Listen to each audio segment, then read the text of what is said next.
A day in my life and today is Sunday. At kahit nga Sunday, may pasok pa rin ang iyong super nanay. Pero until 1 PM lang naman ako dahil nga umaattend nga kami ng simba. Ichika ko lang tong coffee float ng mini stop. In fairness, ang sarap nito kasi natikman ko na to. Eto nga't napadami ang paglagay ng ice cream ko. Kaya dinagdagan ko ng coffee. Ang swerte ng bumili. At dito pala, once na ginamit mo ng item, kailangan lagi mo siyang lalagyan ng label ng time ng ginamit at time na ma-expired. So tapos na ako. Petics na lang tong mga ginagawa ko. Kung dati 3 hours akong preparation, ngayon 1.5 hours na lang. And lahat ng ginagawa ko dito ko nilalagay sa food corner nila or obento corner. Pati rin yung mga una kong ginawa na pagpiprito, mga fry food, ayan. Dito naman siya sa katabi. So ganyan kadami ang mga ginagawa ko tuwing umaga pero nagagawa ko na sa malimit na oras. Dahil nga pag mas maaga mong nilagay, mas mabilis mabenta sa mga customer. Sa after work, eto't nagmamadali ako dahil nga magsisimba kami. Kailangan ko pa mag-ayos. Eto nga't inilabas ko na lahat ng mga nakuha ko na naman. Yung mga nearly expired, lahat to libre. Yung iba dito, 4 days pa bago ma-expired. So tignan nyo, pati mga gulay, talagang kinukuha ko na yan kasi malang gulay dito sa Japan at lalo na tong mga tasty bread. Ito na, ready na ako para magsimba. Medyo maaraw ngayon kaya ganito lang ang suot ko. At after naman ng simba, umuwi naman din kami agad. Lagi na palang nauuna tong dalawang to dahil nga in-start na nila yung sasakyan para uminit na yung makina. So ito na, ready na kami magsimba. Yung bagong father pa lang ngayon na Korean ang magbimisa. Peace be with you all. Ito nga, after ng misa, nung pauwi kami, may nakita kaming Lamborghini. Ito yung sasakyan na ibibigay sa akin. Sabi ng anak ko, pag malaki na daw siya. At naging sikat na soccer player na siya. Imagine niyo, nag-drive ako nito. Ang ganda, di ba? Ito nga't nakatapat pa namin. Nahiya nga mag-video anak ko.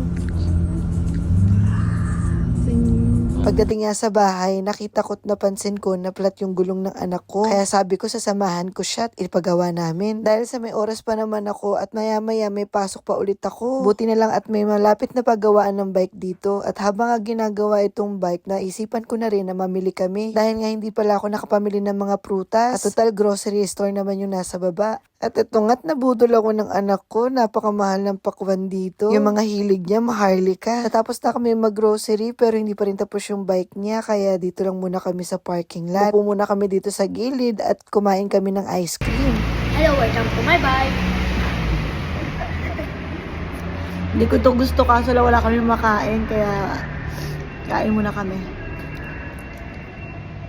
Wait lang namin yung bike na pinapagawa. Masarap naman. Masarap?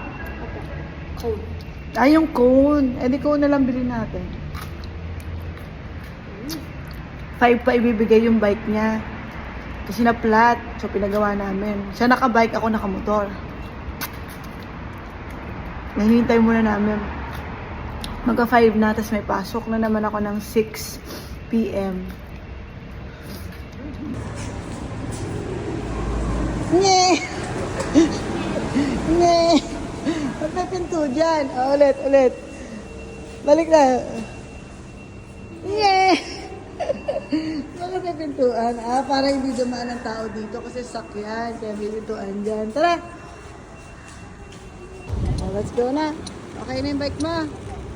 Di ka na. Wait mo lang ako. Wait. Okay na, let's go. So, ito nga't pauwi na kami. May konting oras pa ako para makapagpahinga. Nuggets na nga lang ang niluto ko para madalian na lang kasi nga medyo limit na lang yung oras ko. Tapos ako, nag-noodles na lang ako kasi hindi pa talaga ako kumakain simula nung kaninang umaga. At kailangan kong kumain dahil duty na naman ako simula alas 6 hanggang alas 10 ng gabi. At dahil nga kay drama lover na ako, eto nga't hindi ko napigilang manood muna kahit konti na lang oras ko. At buti na lang talaga, malapit lang ang pinagtatrabahuhan ko kaya nilalakad ko lang to, hindi ako abutin ng 5 minutes. Kapag night shift naman, hindi naman ganun kadami ang trabaho. Madalas talaga nasa cashier ka na lang. At medyo nakakapagod din kapag walang customer. Kaya ito, stretching lang muna ako. Mas gusto ko talaga na may mga tao kasi para gumagalaw ako. At ito nga, 2 minutes na lang, uuwi na ako. Abay, umuulan pala, wala pa naman akong payong pero buti na lang. At malapit nga lang talaga ako. Konting kembot lang naman at nasa bahay na ako. Pagdating ko nga sa bahay, tahimik. Yung pala natutulog na ang aking mga poging prinsipe. Maaga din kasi ang pasok nila kapag Lunes. Ako naman, kumain muna ako ng ice cream habang nanonood ulit ng aking K-drama. At akala ko nga tapos na ang aking mga trabaho, yun pala marami pa rin akong tutupiin. Malamang sa malamang, abutin na naman ako ng umaga nito. At syempre dahil sa napaka-productive day today, kailangan din natin mag-pamper. So ayun lang. Anong oras na rin? Mag-beauty rest na ako kahit may pasok pa ako tomorrow. Mag-beauty rest ka na rin. Bye!